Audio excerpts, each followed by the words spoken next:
तो hello guys, welcome back to another new video. भाई स्वागत है एक बार फिर से आप सभी के भोजपुरी किंग चैनल में।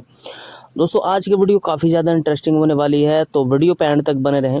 सबसे पहले हम आप लोगों को बता दें कि भाई आप लोगों ने अम्रपाली दुबे का ये वीडियो कहीं ना कहीं ज़रूर देखा होगा, क्योंकि ये वीडियो सोशल मीडिया पर इतना तेज़ी से वायरल हो रहा है, एकदम आग की तरह फैल रहा है। जहाँ देखो वही है ये वीडियो, और उसमें साफ लिखा है खेसारी लाल यादव के फैंस वो अम्रपाली दुबे को परेशान कर रहे हैं, ऐसा दिखाया जा रहा है भाई। और इस वीडियो में अम्रपाली दुबे शूटिंग को छोड़कर बोल दी कि भाई मैं जा रही हूँ, और काफ़ी सारे लोगों का मानना है कि वो भाई खेसारी लाल यादव के ही फैन थे जो अम्रपाली दुबे को परेशान कर रहे थे। मैं आप लोगों को बता दूं भाई कि अम्रपाली दुबे अपने शूटिंग सेट पर थी, और वहाँ के जितने भी लोग थे उन्होंने उनको परेशान किया, इसलिए शायद वो अपनी शूटिंग छोड़ करके जा रही थी। बाकी हम इसमें क्लियर नहीं कह सकते हैं कि खेसारी लाल यादव के ही फैंस थे।